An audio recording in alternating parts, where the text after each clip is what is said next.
Good evening to all of you, my TakeOver listeners, wherever you may be listening from, YouTube, Instagram, Facebook. You know who it is. It's your favorite girl, Angela E. Stevenson. And you have tuned in to the TakeOver, actually season 1, episode 2. And I am excited, as always, to be a part, to have this live with you guys. I do not have a guest booked tonight, and I did that purposely because I just wanted to get on here and chat and talk so you guys can get to know a little bit more about me. Now, this podcast, I'm not sure what you're used to, but I'm going to keep it real here. Okay. So I'm not one of those professional podcasters where everything is going to be perfect and we're going to say all the right things and we're just going to say things that people want to hear. No, that is not, first of all, who I am. I'm going to keep it real. And we will talk about topics that are realistic. The TakeOver itself is a coaching brand. So I'm a certified life coach, as some of you may know, and if you don't, now you do. So the TakeOver itself is about taking over and taking control of your life in several different areas, specifically self-development. How can I better myself, develop self-love, build my self-esteem, etc. And rather business, because I'm a serialpreneur, so I love business. I do all things business. So just teaching you how to build a business, how to manage your business, take it to the next level, some things that's going to enhance your business. We'll talk about that, as well as relationships. I am not a relationship expert, but I do know some things about relationships. But of course, we will bring in people and guests that are experts, who are subject matter experts on specific things, And so they will talk to you and you can talk with them and have this dialogue. But tonight, I just wanted to keep it real. And as you can see, the topic is winning with a bad hand.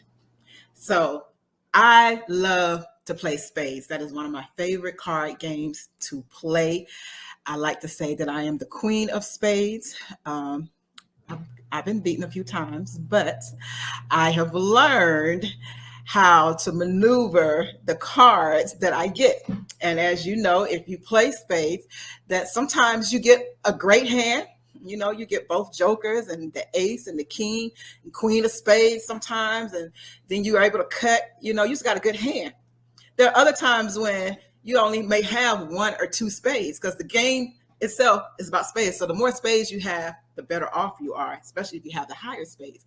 But if you don't have but very few spades, and then you have all these what we call low cards, your 2, 3, 4s, 5s, 6, and 7s, you really can't do much with because somebody's going to be cutting those. You may have several hearts, about 6 or 7, so you get 13 cards.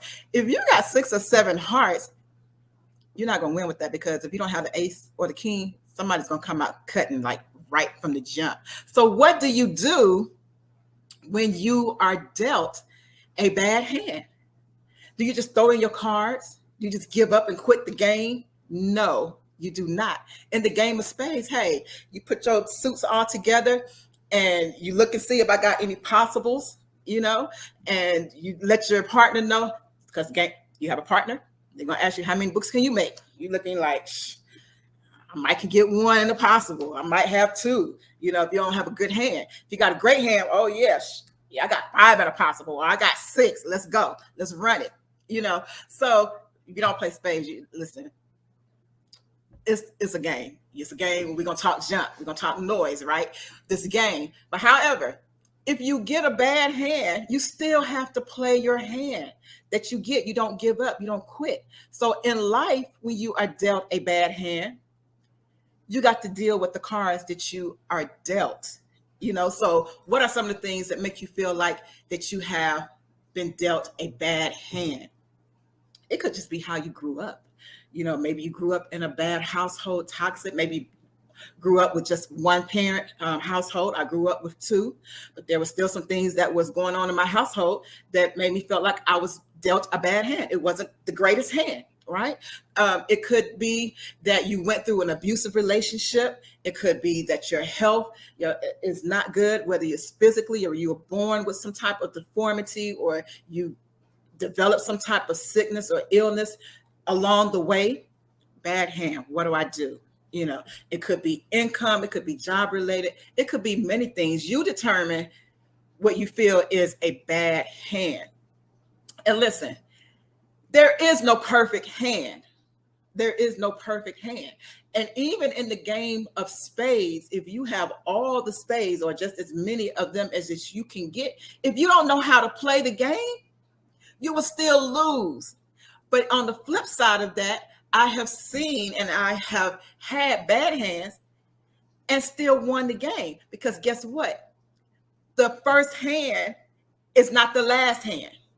So you may be going through a difficult situation right now and you feel like, I'm dealing with a bad hand, I'm dealing with a bad situation, I'm going through this trial that don't look too good. One, that's not the end of your life. So you may be going through a bad season right now, but that's not going to be the end of the story. That's not going to be the end of your game. There's still another game to play, because in the game of spades, you may lose this hand. You may not do so well. You may get a few points. Hey, and every point counts. It matters, right? So if you get a few points, you bid your hand, you may make the books that you bid. You may underbid. You got more than what you bid it. So they say you underbid it, so you got some little extras. Or you bid and you didn't make it, so you're in the negative. But guess what? They're going to take those same cards. You're going to throw them back in. Somebody's going to shuffle those cards up and going to deal you a whole new hand. So the first thing I want to tell you, no matter what hand you feel like you're dealing with right now, good hand or bad hand, that's not the only hand. You're going to reshuffle.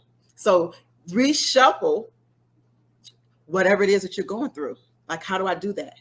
You got to look at your possibilities, look at the things that you are currently going through, what's good about it. Because even though you may have a bad hand and you may be going through some difficult places in life, everything in your life is not bad. And you may say, Angela, yes, it is. I can't think of one good thing. Listen, the fact that you're able to sit here and listen to this broadcast, to this podcast, lets me know that everything is not bad in your life. Why? Because you can hear. That's a good thing. You can see. That's a great thing. You still have breath in your body. That's a great thing. And as long as you are living and breathing, you still have the opportunity, whether it begins tonight or tomorrow or the next day, to start all over, to reshuffle. So that means I'm going to take what I have and I'm going to do with it the best that I can. I'm going to live out this day, because guess what? God sees fit. There's another day coming. All right. And as long as you're alive, I feel like that you still have purpose. You still have a chance to win. You just have to know, first of all, you have to want to win. And then secondly, you just got to know how to play the game. So yes, everything in life is not going to be perfect. Trust me, I know I have been through some things in my lifetime. Felt like at one point my whole life was a disaster, that my whole life was not even... like, Lord, why did you even allow me to be born into this mess, into this situation? Because there are some things that we were born into, and we have to deal with it. Growing up, there are some things that you didn't choose. Life chose you. That was the hand that you were dealt. But guess what? Each day I got up crying, hurt, depressed. Yes, went through some depression.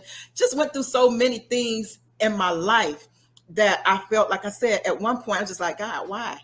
Why did you even allow me to be born and to have to deal with this mentally, emotionally, physically? Listen, there was a period of time, and I will share some of this with you. Again, I'm being real and I'm being a little transparent because I really want to help somebody. I want to encourage somebody. I want to motivate someone to see me now. And if you knew me way back when, just say maybe 20 years ago, we can go back as far as 10 years ago. I was a totally different person because I was dealing with a whole lot of things in my life that I did not choose. I didn't sign up for. Now, there were some things that I dealt with as a result of some of my bad choices as well, put me in some situations.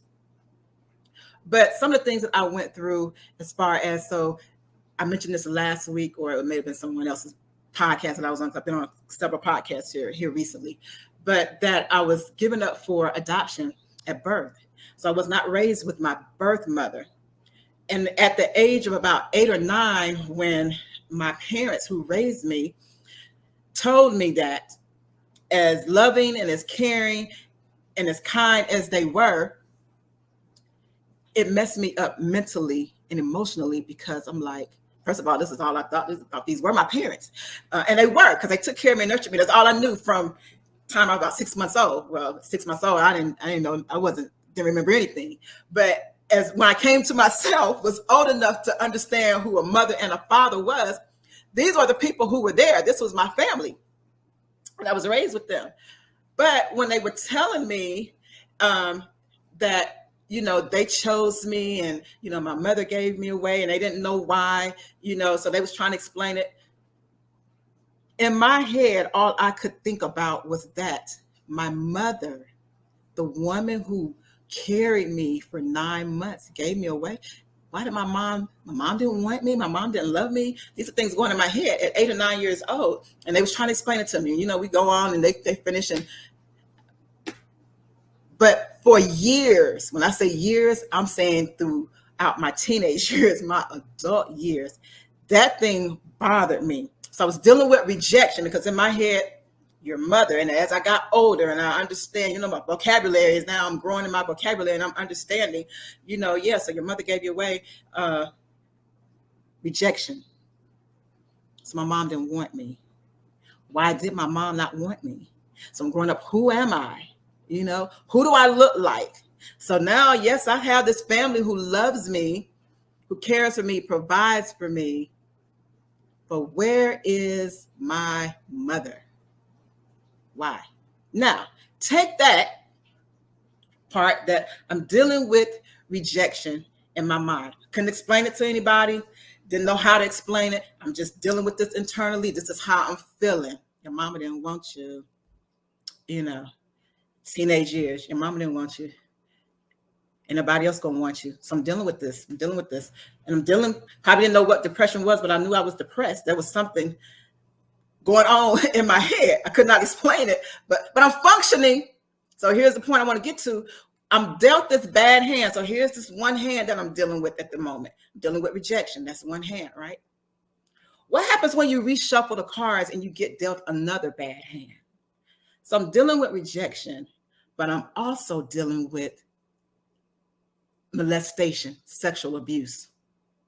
That's a whole nother topic for a whole nother day. So now I'm dealing with rejection and I'm dealing with abuse, and I don't know how to explain that, because now I'm keeping this secret. I'm scared, I'm intimidated by the perpetrator.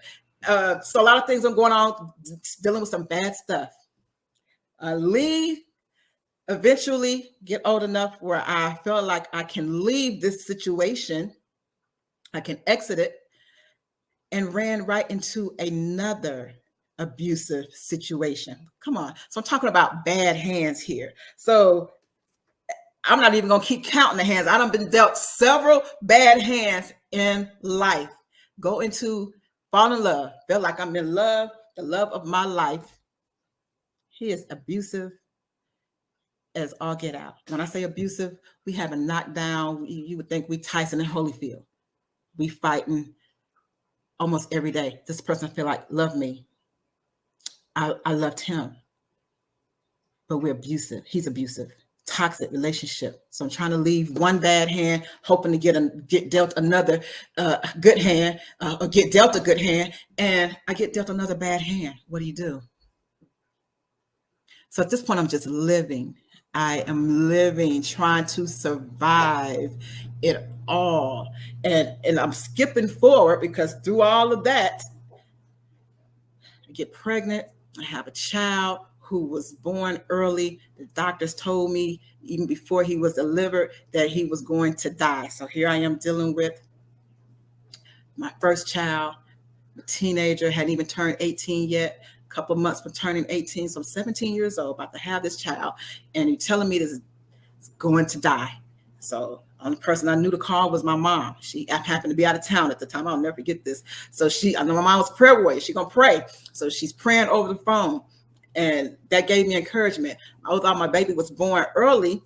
He weighed 2 pounds when he was born, and ended up growing up, had some little deformities. So I'm dealing with sickness here and there, in and out the hospital. So I'm still, another bad hand I'm dealing with. So I'm just like, where is the break at? When am I going to get dealt a good hand? When is life really going to begin for me? When is the turn going to take place? When is the change going to come? Seemed like it was never going to come. I'm just one bad situation after another. Skip forward.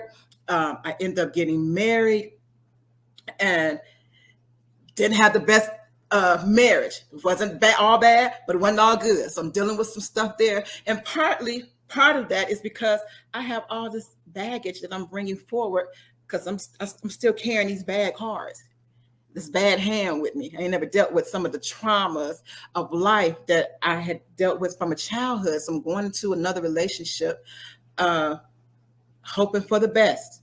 Be shuffling cards, hoping for the best. That didn't work out. But during that marriage, now I have more kids now. I have more kids. We have children. And I have always. Now here's where this is where I began to ask God, like, what else you gonna throw my way? Because I can't take no more. I always wanted a daughter. Get pregnant, get to the hospital, find out the day that I'm about to deliver that I'm having twins.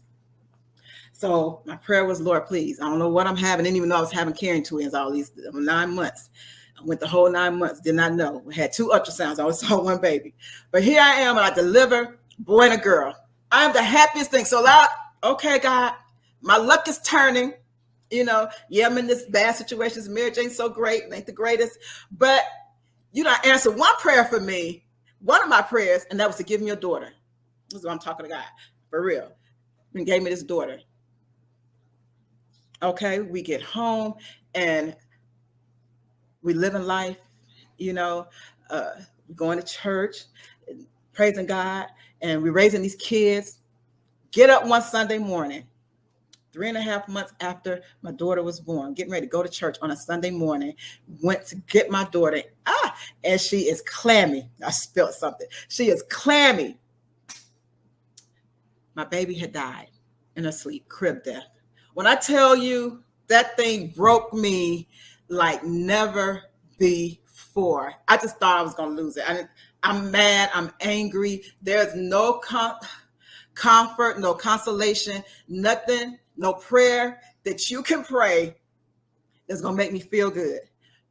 And I dealt with that, going through the motions, going to church still, but internally, because I'm not really expressing how I feel. I'm not talking about it because I didn't know anybody who had lost a child. It's just like our thing was, I was raised in church all my life. So you just pray about it and you go on. You pray and you keep going. Well, listen, I was all prayed out. I'm going to church. I'm sitting there in the pew, hurt, broken. Can't talk to my husband because he don't seem like he understand. We still trying to minister to other people, but I'm torn and I'm broken on the inside. Like, God, what else are you going to do to me? I'm feeling like Job at this point. You done took my daughter. I'm angry. And when I say, I understand when people say they're angry with God, I was angry with God. And my mom is like, you don't never question God. He knows the perfect plan. Listen, I'm finna ask God about this one. I don't care what y'all say. He gonna have to strike me down. I don't know if he was raised like that. You don't question God. You don't question. How am I supposed to get an answer if I don't question God? How do I get this resolved? How do I know if I don't ask? And all I get an understanding. So you telling me don't question God. Just go with what he know. Because I prayed for this daughter and you gave me her. And then the one thing that I prayed for and you answered that prayer, you take it back. Help me understand. Make it make sense, as they say today. Make it make sense to me. I kept going to church and kept praying. It seemed like God was not answering me. But eventually I did get my answer. But it took time. So again, I'm talking about what do you do when you're dealing with a bad hand? How do you win with a bad hand? You got to keep living. And that's all I was doing. For years, it just seemed like I was going through the motions. Outside looking in, you see me, I'm always laughing. I'm always be smiling. I'm gonna try to have a good time because one, at that particular time, I didn't want nobody to know what I was dealing with. I didn't feel like I could tell anyone or they would understand what I was dealing with. Now you take that, the loss of a child, then I go through a divorce in the church,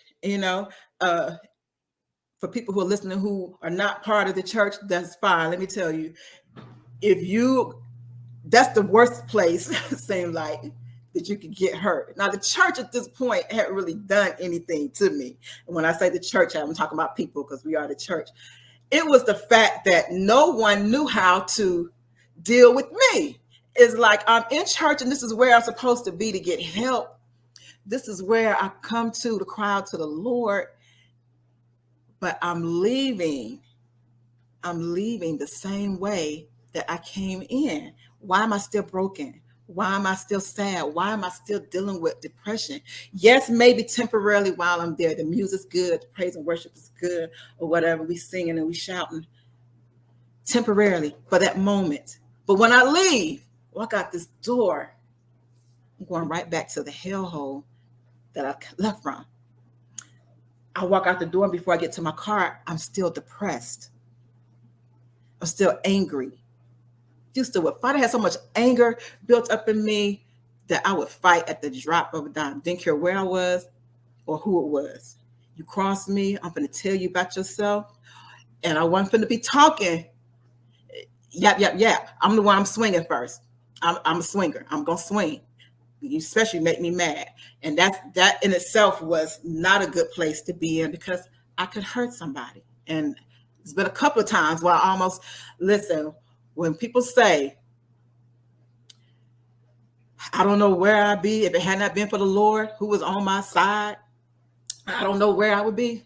I know where I would be. I would have been in prison or I would have been dead because that was how toxic I was at the time. With the anger, I would set it off. You say the wrong thing to me, I was quick. I was very hot-tempered. Now, part of that's probably in my DNA too. I understand that now because I was blessed and have been fortunate to meet my biological family. So I understand where some of that comes from. However, a big part of that also was because of the anger and all the trauma and all the stuff that I had was dealing with that I really had not dealt with. So I was functioning in my dysfunction. Okay. So I'm going somewhere with this. Hopefully I'm helping someone that when you feel like you have been dealt a bad hand, you keep living. You keep reshuffling the deck, praying and hoping for a better hand.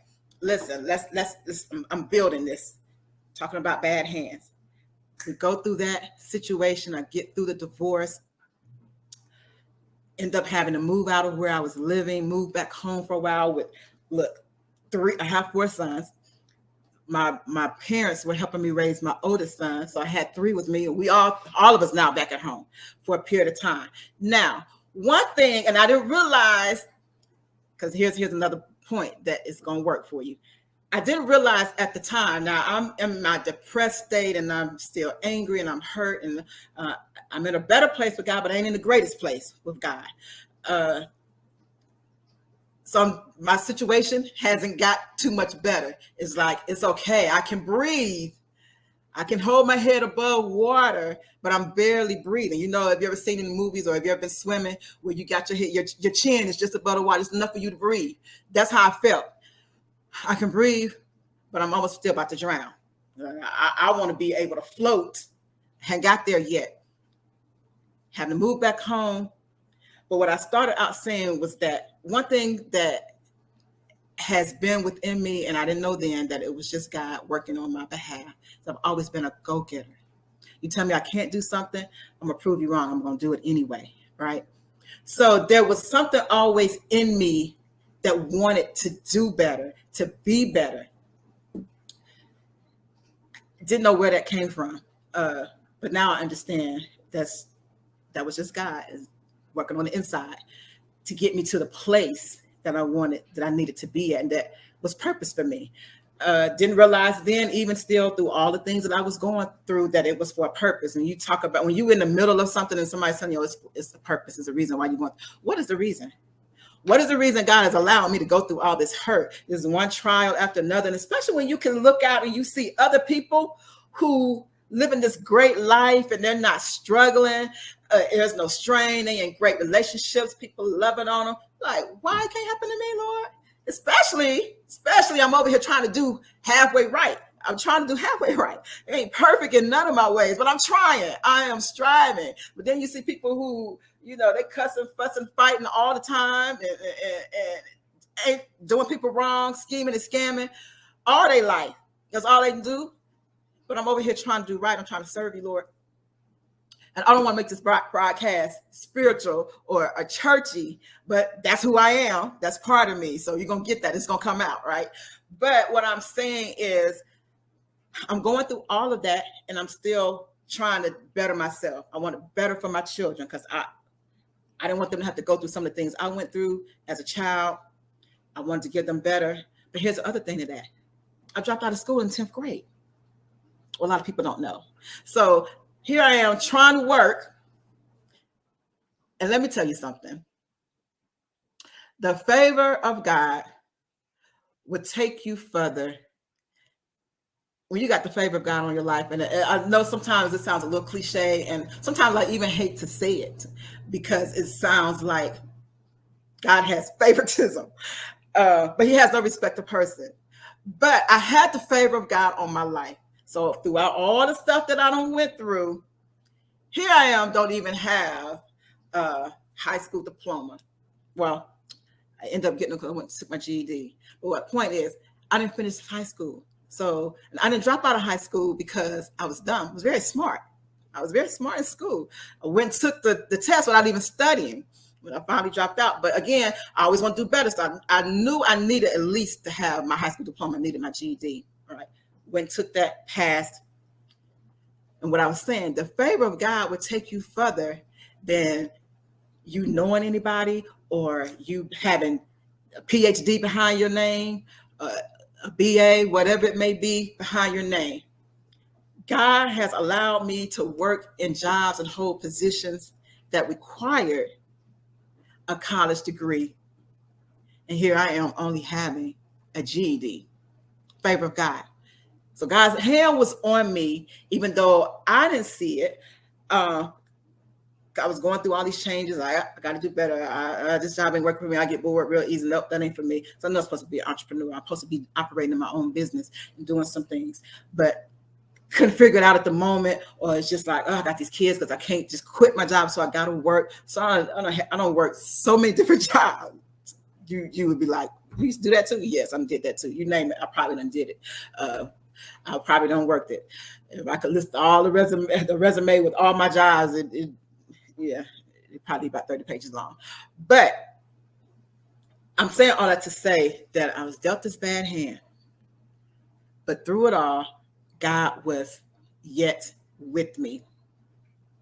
I was looking, trying to see how much time I have, because I didn't want to make this to be an hour-long broadcast. But I did want to get on here and just talk to you guys and encourage somebody today that no matter what you've been dealt, no matter what the hand is, what you may be dealing with right now, to tell you that there is another side, that you can get through it and that you will get through it.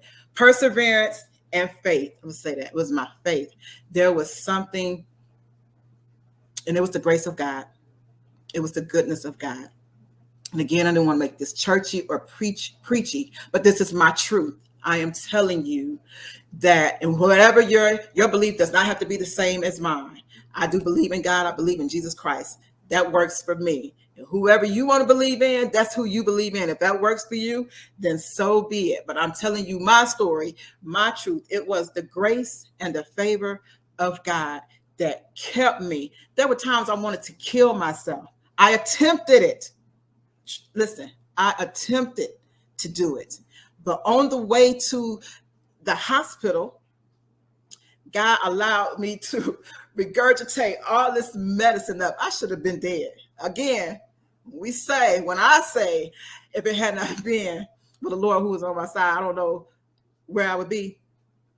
I would be dead or I'd be in prison.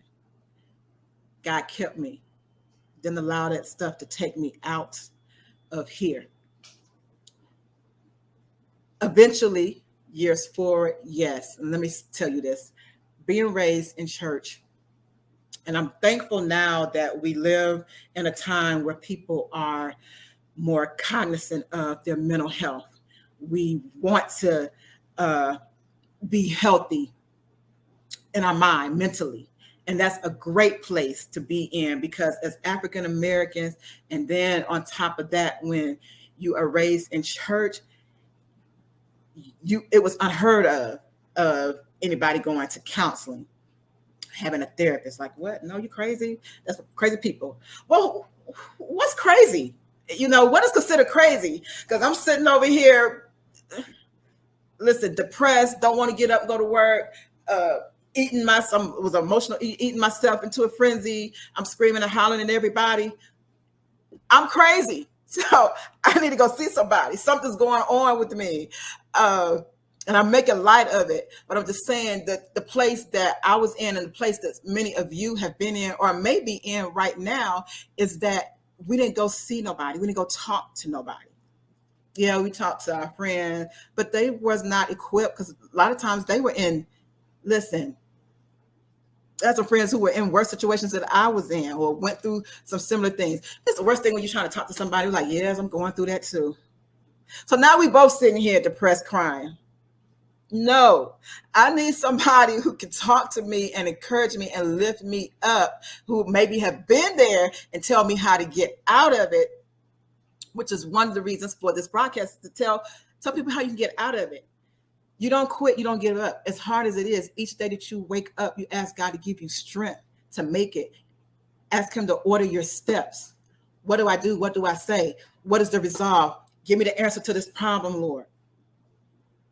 Find a place of comfort, not in alcohol, not in drugs, not in sex, but there has to be a place of comfort for you, whether that's in church, whether you do yoga, whether it's going to work out, whether it is singing, whether it is you working your passion or something. Find that thing that takes your mind off of all the bad that's in your life, that gives you joy. It may be going to a concert. It may be listen, I love to laugh. I don't care what nobody say. I'm going to find a reason to laugh. I'm going to find a reason.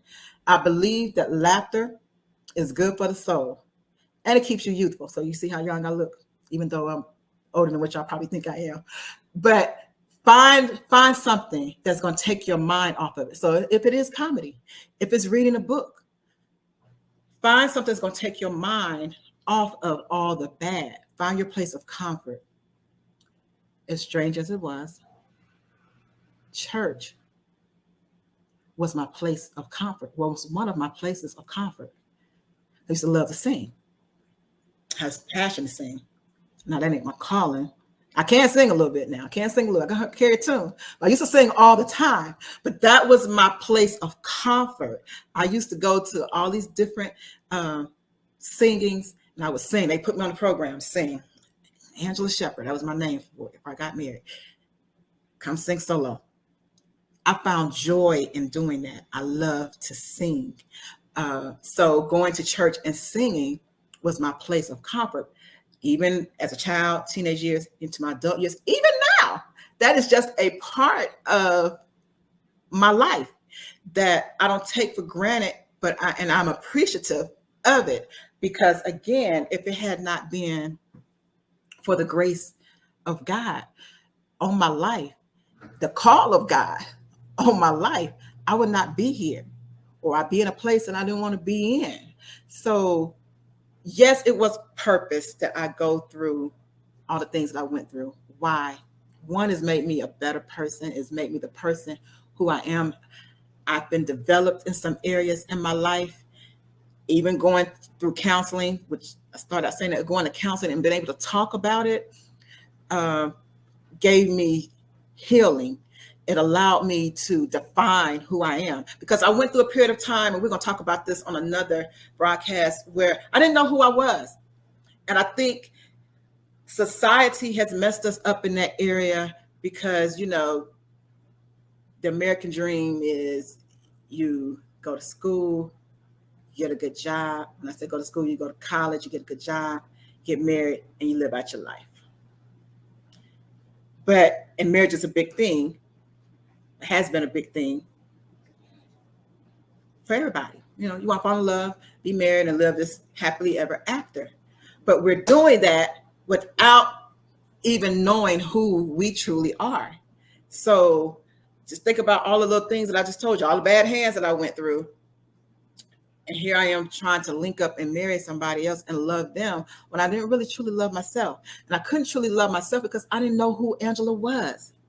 So we have to stop forcing people into marriages and relationships when they don't even know who they are. Even when we see little kids, like they 7, you got a little girlfriend, you soon as you know they're going to, you got a little girlfriend, you got a little boyfriend. Stop that. No, they don't need a girlfriend or boyfriend. They need to enjoy their life and get to know who they are. Teach them who they are. Because if you're not happy and content with you, and then you go join up with somebody else who was not happy and content with them, then you just got a toxic mess. Low self-esteem breeds low self-esteem. Birds of a feather flock together. Hurt people hurt people. So if I'm hurt and broken, guess what? I'm attracting hurt and broken into my life. I'm trying to fix you. He's trying to fix me. Vice versa. It's a big mess. And we're trying to be happy. That's why we have so many broken relationships, because you got two broken people trying to come together. Or you may have one broken person and you can link up with somebody who is whole and you start tearing them down. Why? Because you've never seen healed, whole, and healthy mentally before. So you don't even know how to accept that, because all you've dealt with is broken and hurt people, toxic people, narcissistic people. So you ain't never dealt with nobody. You ain't never dealt with anyone who is whole and put together and they're healthy all the way around, mentally, emotionally, spiritually, they are healthy. Then you're going to be like, oh, what's wrong with them? Oh, no. Or you're going to try to find a way to tear them down because you're not healed. You're not whole. So you're not going to gel right with this person. As much as they're trying to help you, you're going to find a way to break them down, tear it down. I've been there too. So we have to go and seek help. A therapist, life coach, counselor, whatever you want to call it, are there to help you, encourage you. Now, a life coach such as myself, we're just here to help you find the answers, kind of give you some guidance. I'll listen, but I'm not a therapist. So I don't know all the, not biblical, I don't know all the book terms and the educational terms to use. Now, I studied psychology when I finally did go to school because I like psychology. I like learning about the why, the mind. Why we do the things we do, because that even still that too helped me to learn more about myself. But go and get the help. Go talk it out to somebody, because they can help you. They can guide you. Yes, going to talk to your pastor, but I would say this: if your pastor is not educated in the field of what you're dealing with, it has to go beyond let's pray about it, because that can mess you up. And I don't want to just say on pastors, anybody that you are talking to, and they are not professionally equipped to deal with your situation, unintentionally is going to lead you in the wrong direction. It's not going to help. It may just put a pacifier on it. Because guess what? The people who I was talking to loved me. I know they did. And they were trying to give me advice as best as they could, but they were not equipped to handle what I was dealing with at the moment. You can't pray over some things. Prayer is always in order. So don't get me wrong. You can always pray. But sometimes you need something along with that. One time I did a seminar on prayer and Prozac. So Prozac is the medicine that they give you when they're saying something is off mentally, which is why people didn't want to take it, because they just say, oh, you're crazy. She on some crazy medicine or whatever. Listen now, they did try to subscribe me with that, keep me calm. And I took myself off of it because, again, during that time when I first went to counseling, I went one time, I went probably 2 sessions, and they wanted to give me some medicine. And again, because I had been taught that, which I'm thankful at that point that I had been taught that, it's like, you don't need to take no medicine, you need to pray about it. And then I read that it gave, I read a lot, but I read that it could give you suicidal thoughts. And I'm just like, well, I definitely don't want to take that because I'm not trying to kill myself. I have enough in my head and trying to fight off what I'm fighting off, and then you're gonna give me some medicine that's gonna possibly make me want to kill myself. No, so I'm not taking this. So I probably took 1 or 2 pills. I'm just like, I'm not taking this. Threw them pills away. And that I did pray myself through because that's all I knew to do. I was like, listen, this ain't working for me.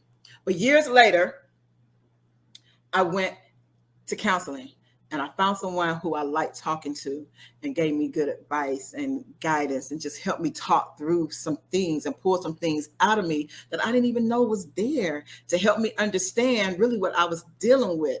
Okay. So now that I've been dealt this bad hand and was dealing with bad hands, now I know how to reshuffle these cards and play a different game.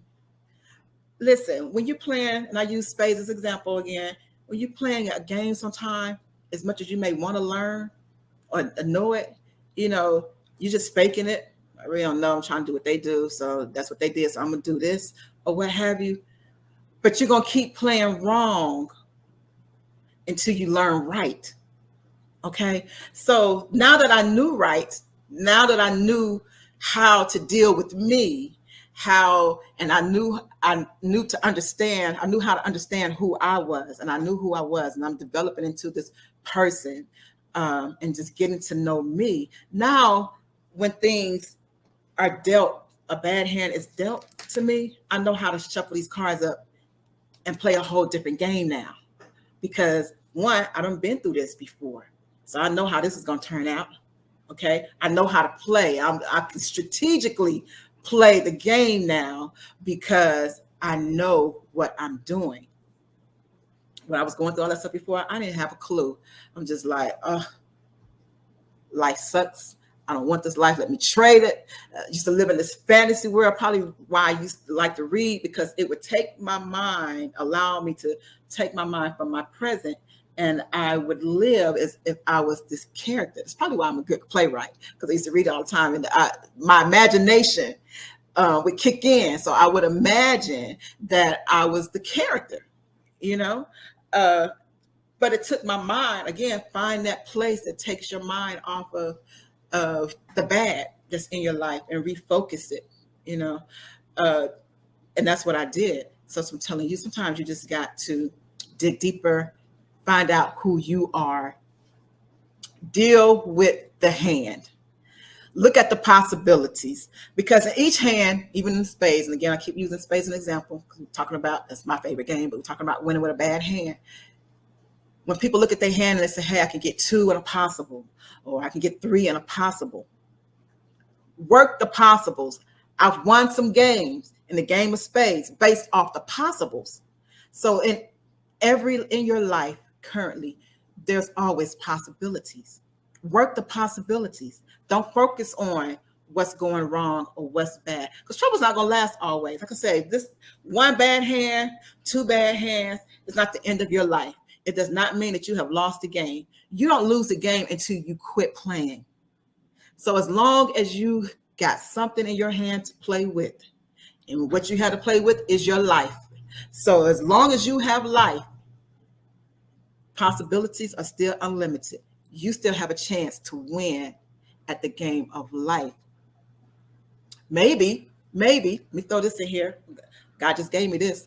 Sometimes you don't win at life, win at the game of spades. Why? Not so much that you have a bad hand, but you have a bad partner. So look at who you're playing life with. If you continuously are losing in life, sometimes it's because of the people that you're around. It's about your surroundings. So sometimes you got to change partners in order to win the game of life. And in spades, I've had some bad partners, had a good hand. Like, why did we lose that? because you cutting over me. I don't want the book, but you cut me. You know what I'm saying? Because they don't know how to play the game. Look at the people that are in your life. Who are you partnered with? Who are you playing this game with? Because if your motive, your objectives rather, are not the same, you're not on the same path, you trying to win and they just trying to purposely lose because maybe they trying to, I don't know, they made a deal with somebody else. You know what I'm saying? Check your partners. Sometimes you got to change your partners, change your environment that you are in. So if you heard the saying that says, if you are the strongest person in your group, then you need to find another group. Not saying disown your friends, but you need to be in another circle of friends. Because if you're the strongest person, that means you're going to stay weak because they are pulling from you. You're pouring out to everybody because they're weak. So you'll never be strong because they don't have the strength or the will, the ability to pour back into you. So you got to get into another circle of friends, another network of people that can pour into you. Okay? So anybody who wants to remain in a circle of people where they're the strongest, mentally, physically, financially, whatever the case may be, are self-centered and selfish. Because the weak people make them look good. So yeah, if I stay in this circle of people, yeah, they fine, they good, and you like that, and all the situations are bad, but you feel like, oh, my situation is good, so I'm gonna keep hanging around them because you want to look good for yourself. No, something's wrong with you. Selfish.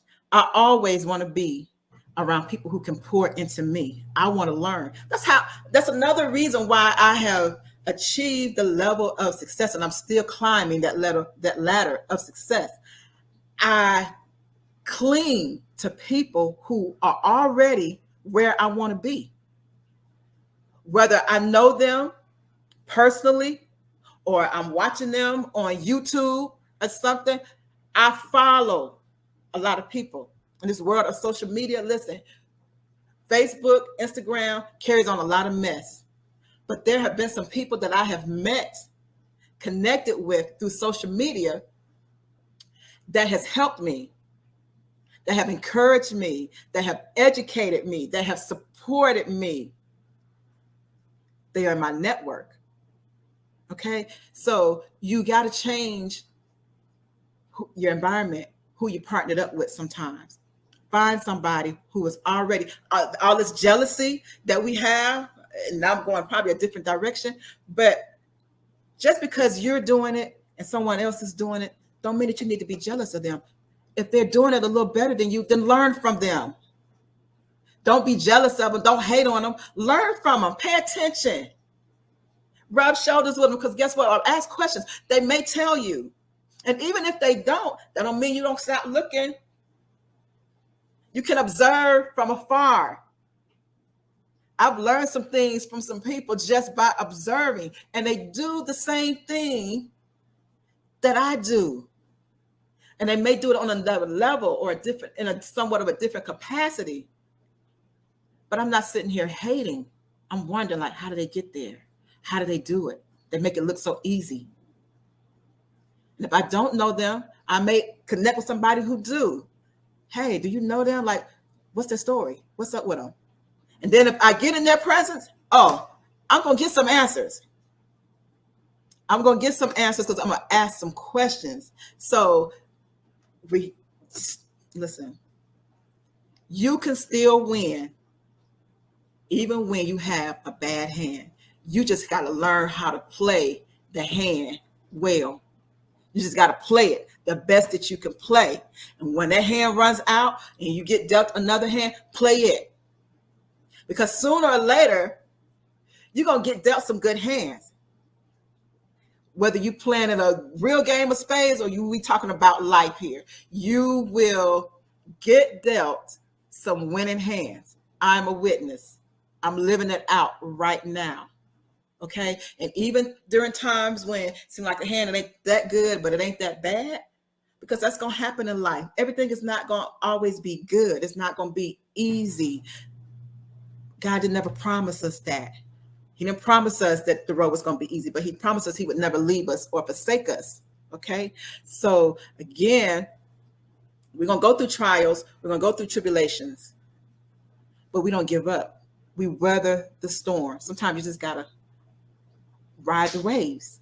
You got to, like an eagle will go up as high as they can go above the storm and stretch those wings out and just ride the storm. Because guess what? The storm, you're going to get through it. It's going to pass sooner or later. Sometimes we just got to ride the storm. Just got to ride the waves and let it get you where it's going to get you. Your life has purpose. As I close out this broadcast, this podcast, whatever it is you want to call it. And I hope and I pray that I helped someone. Let me know. I'm looking for your comments, your feedback. Share this with someone. Please share it. It doesn't cost you anything to share. Subscribe.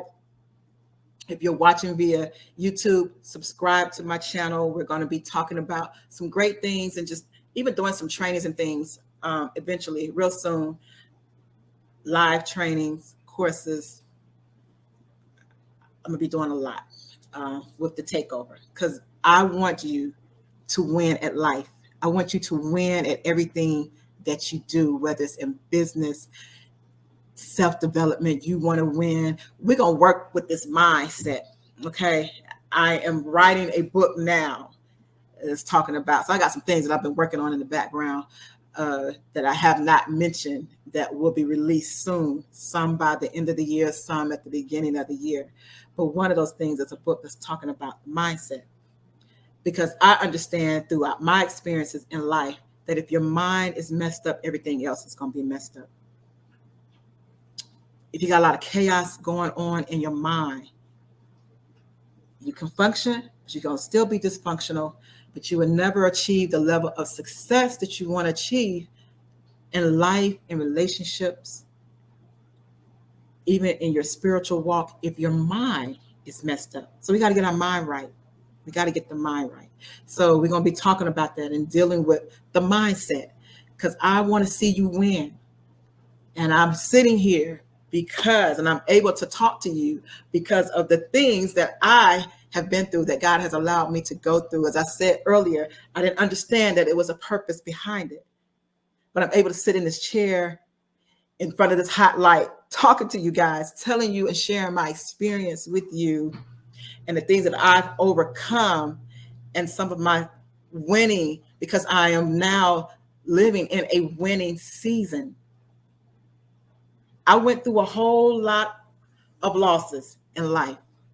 I was dealt many bad hands, but I'm sitting here to tell you today that if you keep playing the game, you stay in the game, that you will win. You will win. Keep living life day by day. Be thankful. Find something to be thankful for. Again, don't look at the bad. Find something to be thankful for. I don't care how small it may look to you. Find something to be thankful for. Sometimes we think that we are going through something really, really bad. And we're complaining and we're in our pity party. And until you see somebody else and you hear their story, you be like, oh God, forgive me for complaining, because you understand and realize that their situation is worse than yours. Someone wrote a song that it could be worse. It could be worse. So I try to find the joy. I try to find a reason to laugh, to smile. It costs us nothing to smile. And we can change this. And I'm going to say this and I'm going to try to end this. We can change our whole situation again by our thoughts. Don't dwell on it. The enemy's goal, the devil's goal, he came to kill, steal, and to destroy. Because he knows that God has purpose in your life. So he doesn't want you to get there. So he's going to always play on your mind. Oh, this is such a bad situation. You're gonna never get out of this. Yeah, your mom and them wasn't nothing. They lived in poverty. You're gonna always be in poverty. No, the devil is a liar. Oh no, you're gonna always be struggling. That's a lie. But if you sit there and look at, oh yeah, you sick. God is not gonna heal you. You could be better off if you wasn't dealing with this. No, do not sit there and dwell on the bad, because that's what the devil wants you to do. And a lot in our mind, everybody's talking about you. Half the time, the people that we think are talking about us are not talking about us. Everybody's not against you.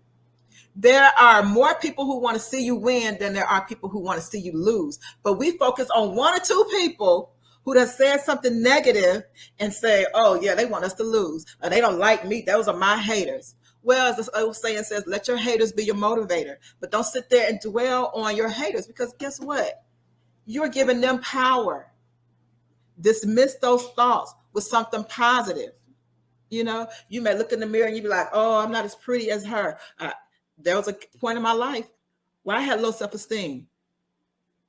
I did. I didn't think, listen, you can't tell me now, and I'm not being conceited, but you can't tell me that I'm not beautiful now. But there was a time in my life where I just felt like I was the ugliest thing in the world, because I had allowed everything that I had been through to tear me down and to work on my self-esteem. I don't care who told me that I was beautiful and how pretty I was. I felt like I was the ugliest thing in the world, because I had all this ugly in me and all this pain and all this hurt in me. And I would never forget this. I was at a party one time, and this is when it started changing. So God uses people.